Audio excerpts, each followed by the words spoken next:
Welcome back to the Canadian Virtual Staffing Firm Owners Conference. Hope you've been enjoying the event. We've had lots of great sessions, had an opportunity to check out some of the other sessions earlier, as well as in the networking area. So great to meet a bunch of people and great opportunity to network with other peers in the staffing firm industry. So for the next half hour, we have a panel, a great panel of experts, experts within the staffing firm owners world. And we're going to talk about issues, and you're welcome to post any questions that you might have in the stage or in the event area. And if there's anything else you want to chat about as well. So we'll start with Nathan Porter, is owner and founder, Foresight Search Solutions. So welcome, Nathan. Thank you. Thanks for being on. And so maybe you can introduce yourself, talk a little bit about what you do, your background in recruitment, and about your organization as well. Sure. So I guess starting with the background, I've been in the recruitment industry for about 12 years. I was with a company called SRG, Stevens Resource Group, up until 4 years ago when I launched on my own with Foresight Search Solutions. Late 2017, early 2018. And been doing that ever since. So our focus is small to medium business. That's really where our niche is. We work with processes and price points that are tailored for small businesses, even as small as their first employee, and processes associated with that. And we do a variety of sectors, from admin to kind of operational level, mid-level management is really our focus, but accounting, HR, and a variety of industries. We are completely virtual, even really pre-COVID. We operate in a virtual model with personal video touch points where necessary, but we're really big on automation, AI, and automating as much as possible with having the personal touch points. And then lastly, I'm located in Milton, Ontario. Our focus is really the western side of the GTA. We are in the process of building the business in Calgary as well, and we're in the kind of the beginning stages of that, and that's going to unfold over the next year. Terrific. Well, thanks for being here, Nathan. Thanks for the intro. And Jane Janniere, welcome, Jane, CEO and founder of Higher Altitude. Jane and I have known each other for many years, and thanks again for being on today. Jane, same thing. Perhaps you can introduce yourself and the kind of searches that you do, a little bit about your firm and so on, your background. Yeah, thank you. Thanks for having me again, Marc. So yes, my name is Jane Janniere, and I am the owner of our boutique staffing firm called Higher Altitude, where we believe in taking our candidates and clients beyond expectations. We focus on accounting, finance, IT, cybersecurity, and marketing roles. Most recently, that's our new niche, marketing. Just with everything that's happening in the digital space, we've actually had a number of great opportunities there. So we're really pleased to be doing that. Our head office is in Burlington. And we service the GTA right now and hoping to move into the BC space as well. So it's a little bit about us. Excellent. Well, thanks again for being on here, Jane. And once again, if you are watching and you have some questions that you want to ask Nathan or Jane, or some topics that you think would be interesting, feel free to post them in the chat area as well. So obviously, COVID's been the story in the last year or so. How has it impacted you, Nathan? Some recruiters have been better off, some have been worse off, some have really been no change. What's your take, and what have you felt on your end? Yeah, other than the first 3 months or 4 months where literally the world stopped pretty close. But that was obviously difficult. But for me personally, it's been a beneficial and a boom. It's because of the industries I'm working in. I do a lot of work in real estate related industries, which clearly is doing very well at the moment. And also e-commerce. I have one of my biggest clients is in e-commerce space, and they have added a lot of employees over the last 6 months. So for me personally, it's been very positive, but it's been because of the industries I'm personally working in. Excellent. And what challenges have you been facing? Tough to find candidates, people working from home, hard to pull them. You're okay with finding candidates. So what's your take on the market right now? Yeah, so it's a mix. It depends on the level of position. If it's a more of an entry level position, there's challenges, and depending on the wage, there could be challenges if a person's at home receiving some government funding of sorts and going to work, and there's a balance to that, and not everyone's willing to do that. It depends on whether the client's looking for the person to work in the office and someone's apprehensive because of COVID, then that limits the pool in some way. In terms of the overall candidate pool, I haven't noticed in the spaces I've been in a lot of change, except for some more barriers and obstacles and things to overcome, mostly around with in-person or virtual or things like that. Mm-hmm. Okay, terrific. And Jane, how about you? Obviously, it's changed a lot, but let's talk technology for a bit, because that's always a good topic. And from the technology perspective, people working from home, using Zoom, other video interview type style. What have you found on the technological side, challenges or observations that you've had? Yeah, so I would say from a technical standpoint, I think I've always been a little bit old school. So I really always believed in meeting candidates face to face, up to, I had a hybrid model, let's say, if I'm honest, but my preference was always to meet candidates and clients face to face. So certainly during COVID, it's forced me to, be 100% on Zoom or Teams. We prefer Zoom, but some of our clients are on Teams, and I've had to, and candidates too. I think I've seen the biggest shift where candidates are now a little bit not as fearful or not as holding back as much or resisting the video interview. Although I still to this day believe in the face-to-face, making that personal connection. So I think that's probably one of the biggest things I've changed, both for me and the candidates, just being comfortable with that. I also think that, candidates, back to Nathan's point about, being on, CERB, let's say in the first couple of months there, more the junior entry level candidates, they weren't really as inclined to, I think they were really challenged by what do? Do they go back to work? Or do they stay, at home because it may be more cost effective for them to do so based on their numbers, right? But overall, I would say in general, I think business, I had a chance to rebrand. So I had some time to spend on my business and work sort of in and on the business at the same time, with a little bit of I called it a little bit of a luxury break. So. Perfect. Thanks, Jane. Yeah, Nathan, go ahead. Yeah, I can kind of add to that. I think so I've been mostly virtual, but if positions were close to me in close proximity, I would do in-person interviews. And part of the process, I've kind of worked through over the last year is what's the comparison of effectiveness between an in-person interview and a virtual interview? And can you make the best hiring decisions still completely virtual? And what I guess I've learned over the last year is I think other than the personal contact, that's not quite the same. You get pretty close to the same success rate with completely virtual as in person. I don't know if Jane's found that in terms of success rates, but it's not the same feeling perhaps. You don't have the same connections, but the success rates are pretty similar.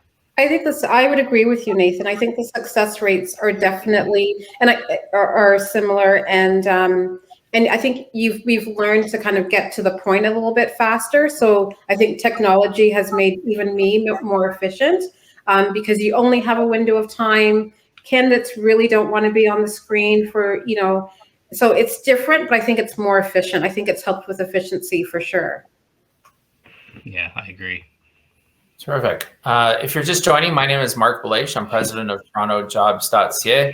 Also joined by Nathan Porter, owner and founder of Foresight Search Solutions, and Janniere, who's CEO and founder at Higher Altitude. Thanks for joining. If you have any questions for the panelists, feel free to post them in the event or in the stage chat, and I will moderate from there. So what have you found has changed on the recruiting side from your clients? Maybe Nathan, you talk about small, medium-sized businesses. What's your client's mindset? Have you noticed any kind of change because of what's going on and COVID and so on, or have they changed their strategy? Anything new? Yeah, I'm trying to think through the answer to that question. I guess it depends on if you're talking current state. Companies are, in my world, getting back to normal, and that includes in person. A lot of the clients I'm dealing with are not working in a virtual context, although they might have for a short period of time. They're getting back to normal.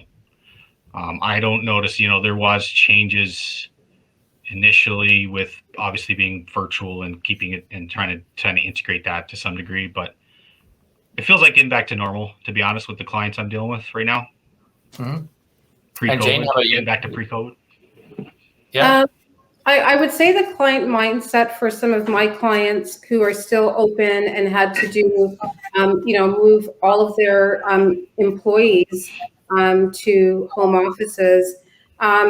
I would say that, the onboarding has changed for them. So not only are they interviewing, via Zoom or Teams, but they are now onboarding candidates so that the only interaction that they're having is to, maybe the candidate or their new employee meets them for their equipment pickup, and then they're out of there and they're back at home. So I would say that their mindsets they've had to change. Some of my clients have always been an in-house shop. So, when we staff them, the candidates know from the get-go that there is really no work from home privileges. But a couple of them now have shifted all of their employees to home offices and have made those accommodations where necessary. But I think the biggest thing and the biggest change for them was, how are you going to onboard these candidates or new employees, in this virtual world? And it's been done seamlessly for the most part. I would say it's done like they've done very well. So, and then those who are, in the essential services area, their corporate offices, some people are still working in the office, and they, manage through, distancing and so forth and so on. So I think it's worked out. I think people just had to adjust. I think we all did. The world has had to. So I think we've all had to embrace it, really. Mm-hmm. So JobVite did a survey, and they asked companies and recruiters about their top 5 hiring or recruiting priorities over the next 12 months. And the top by far, double the second one, was improving the quality of hire. 52% said that that's their top recruiting priority. What do you think? What do you think your clients are thinking that is their hiring priority for this year? What do you feel that is the number one? Do you agree with that? Are there other ones that you think is a more important hiring priority? Maybe you start with you, Nathan. Yeah, I don't know if you can beat the quality of hire. I think that seems to be the top for a reason. Ultimately, if you send bad quality candidates, well, we'll be out of business, and no one benefits. No one benefits. So that's got to be number one. Even if it takes longer, and my approach is, if it takes longer, I'd rather than throwing candidates at the wall and hope they stick. I'd rather take longer, get the right person, and it's about a long-term relationship with the client. So quality is number one, absolutely. Jane? I would agree. Quality has to be number one. To Nathan's point, like, we won't be in business very long if we don't focus on quality, and certainly like with, higher altitude, like that's, our main priority just from the pre-screen, and ensuring that, and I've always been a recruiter that digs deep into candidates.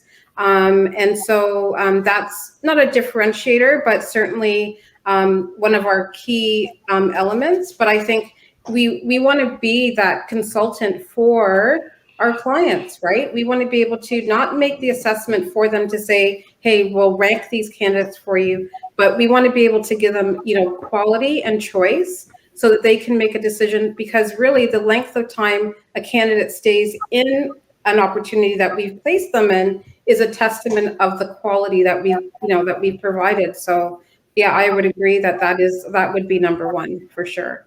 Okay, so just for your information, the other 4 areas were increasing the retention rate, improving the time to hire, so from start to finish, growing the talent pipeline, so getting more candidates into the pipeline, and diversity hiring was the 5th one. So on that, maybe Jane, let's talk about diversity, equity, and inclusion, DNI,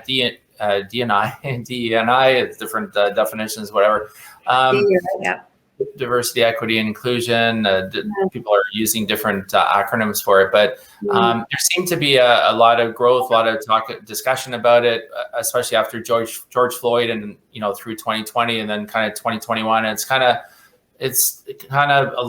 there, but it's kind of a little bit more on the back burner. What are you seeing? How do you think it can continue to be in the forefront, I guess, perhaps? And what are you seeing? What's your observations on it right now? Oh, that's a big question. I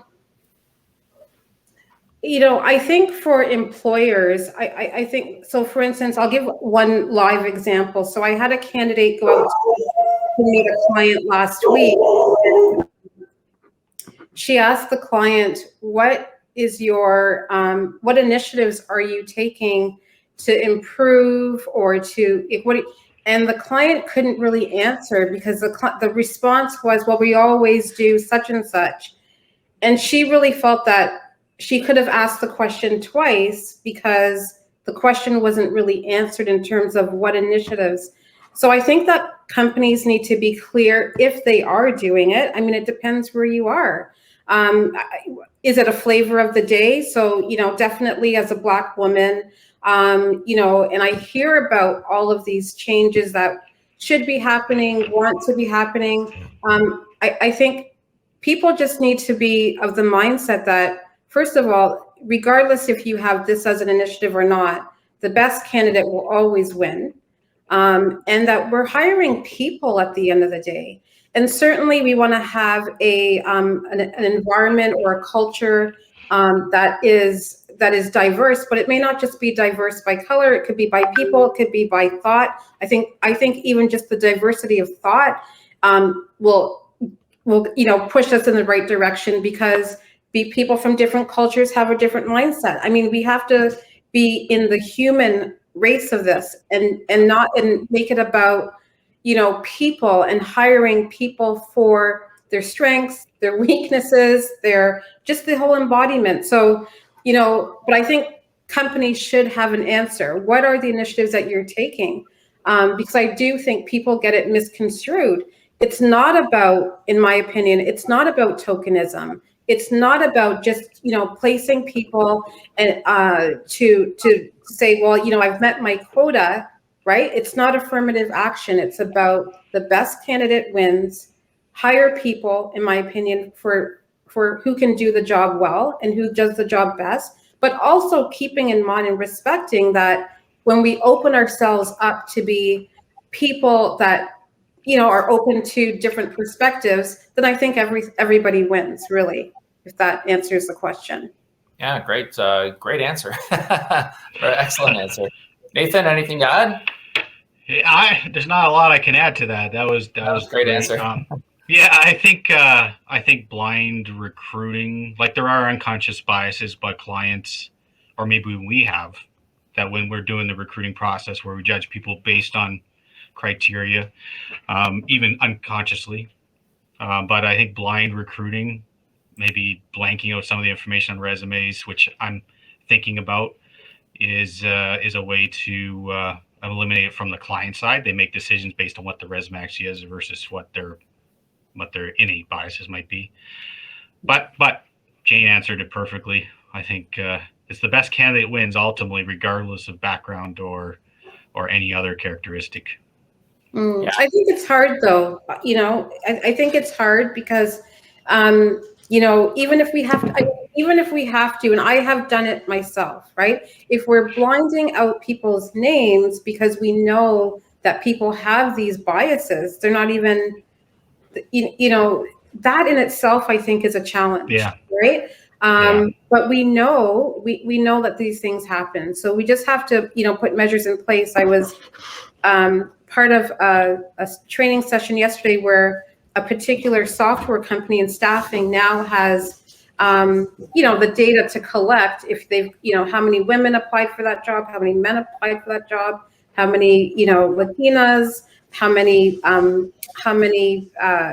Blacks, like just, it's all the different areas that, because I think we have to collect that data to show. At first I was thinking, I don't like the feel of this. But I think it's a good topic in management meetings to say, listen, like, here's what's happening by, when we collect this data here and we look at it here. But it's a really, really tough, especially in staffing, it's really tough for us to even have our own biases. It's hard. We're the judge of all judges, right? So it makes it tough. Yeah, go ahead. Yeah, and I'd be curious, like, I'm in an earlier stage of the recruitment firm and building it out, et cetera. But I'd be curious if anyone even listening has any ideas from a recruitment standpoint to enforce or ensure or help diversity in whatever kind of way. I'd be interested in hearing people's ideas on that. I think we have to be comfortable with the conversation. Yeah. Right? Because it's not an easy conversation. I think first and foremost, we have to put ourselves in a position to be okay with the conversation, right? And say no to this or yes to that, and make it part of our value system as an employer.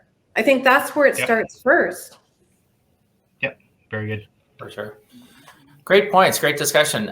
So how do you think the staffing industry can improve itself? How do you think the overall perception of the industry can improve? Because I've been in the industry 26 years, and you always get candidates who say, I never heard back from recruiters. I applied and never got feedback. What's your take on that, or client issues where they're not happy with the recruiting firms, they're not happy with the fees, they're not happy with the guarantee, or so on? What do you think we can all do to get better? We have to manage expectations better. I think that we have to manage the expectations by asking the questions from clients and candidates, especially in this market.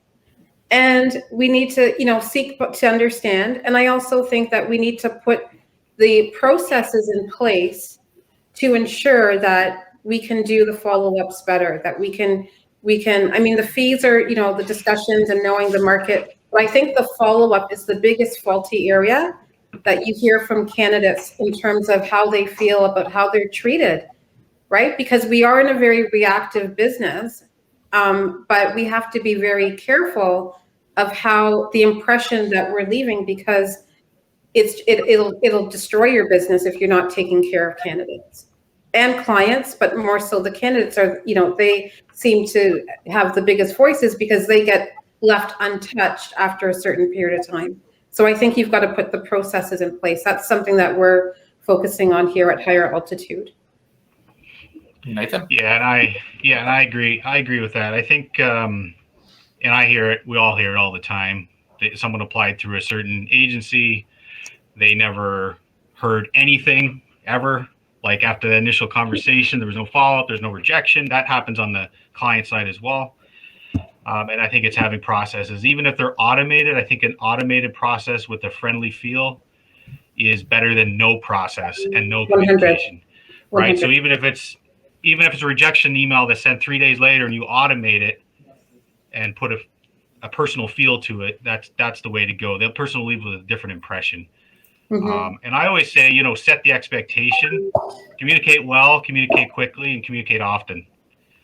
And set the expectation, exceed the expectation, set the expectation. So I'm going to communicate with you in 2 days, communicate in a day and a half, so on and so forth. And you set the expectation and the process around that, so you're always over-delivering. I agree. I think the challenging thing too is that we don't always communicate what it really looks like to a candidate. And that's something that I've expressed. So I've been in this industry for over 20 years. And I'll say to a candidate, I'm meeting 10 of you in a week. So imagine 10 of you as a number, loose number, over a period of 20 years, it would be really, really tough to be in touch with every single person that I've touched in my career. However, I agree with Nathan. With technology, we can make it better, because that would be the only way, because we can't, it's going to be really hard to talk to everybody. That's all you would do, right? If we could just speak to everybody all the time, but we've got to put the processes in place to make it better for the candidate experience. Good point, Sam. Thanks for sharing your perspectives. We've got a few minutes left. I want to cover one more area here, and that is long-term unemployment. So the number of people unemployed for 27 weeks or more, as reported by Statistics Canada in May, is just under 500,000. So 500,000 people across Canada have been unemployed for 27 weeks or more, yet there's other jobs that are going unfilled. So there's presumably a skills gap. People that are unemployed are not qualified for those jobs that are in. What do you think can be done? I mean, as a country, to get close to 500,000 people back and working? Is it just taking courses? Is it more than that? Yeah, so I think a lot of those people that are unfortunately unemployed is in it's restaurants, it's tourism industries. Like if you look at the statistics, it's weighted in those particular retail as well. It's weighted in those particular areas, and other areas are flourishing. So it's a lot of those skills are transferable.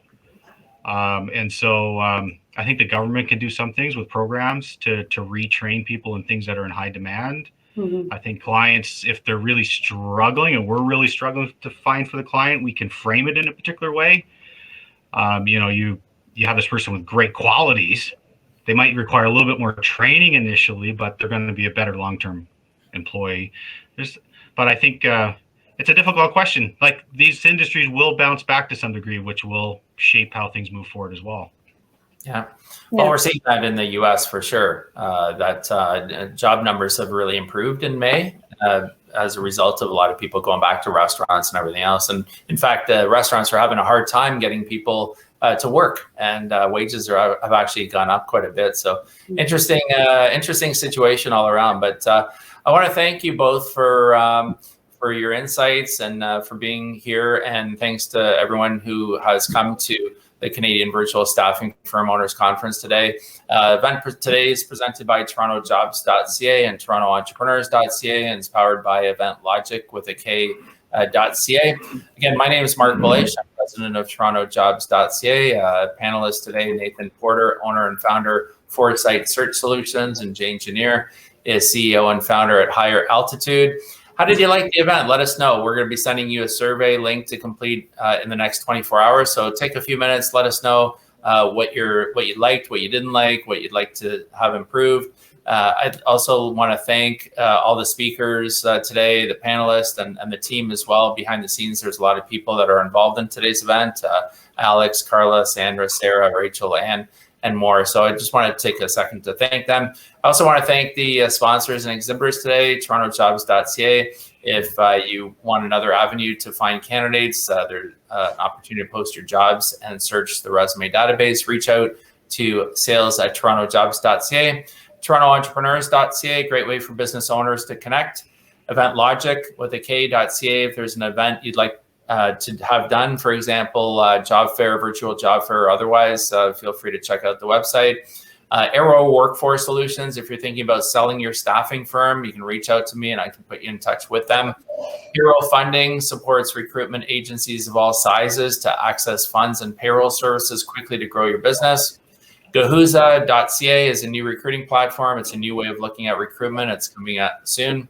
And if you'd like to have your organization and services highlighted, there's a number of speakers, sponsor, and exhibitor options available for all these events, not just the staffing firm owners, but there's the President's Conference, there's the CFO Conference, and more. So you can check out Event Logic with a K.ca, and there's a lot of great job fairs coming up as well that you can exhibit at or attend. I'm also going to post through the event chat as well some of the upcoming virtual events that are happening, including Wednesday, June 16th is the Toronto Entrepreneurs Conference. And Alex, as you can see, he's also posting about our upcoming Canadian Virtual Career Fair. That's happening on June 29th from 2 to 4 p.m.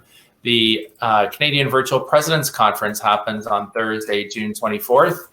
And finally, on Friday, June 25th, is the Canadian Employment Law Conference. So you can register at the links that are provided in the chat area as well. You can also subscribe to our YouTube channels. We have a lot of great YouTube channels, a lot of great videos on our TorontoJobs.ca YouTube channel. There's the Toronto Recruiters YouTube channel as well. A lot of great videos there from previous events. The Recruiters Unite in Toronto LinkedIn group. There's hundreds of members in that one. You might want to join that one.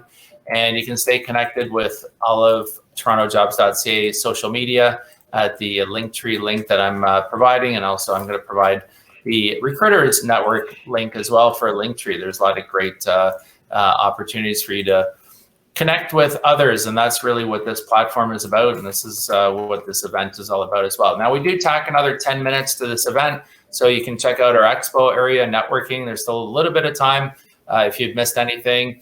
And I want to thank the team. I want to thank you all for being on here. I want to thank both Nathan and Jane for sharing their thoughts over the last half hour. And look forward to seeing you at the next event, which will be in another couple of months or so. So thanks very much to both you, Nathan and Jane, and look forward to staying connected with both of you. Thank you. Thank you. Thanks.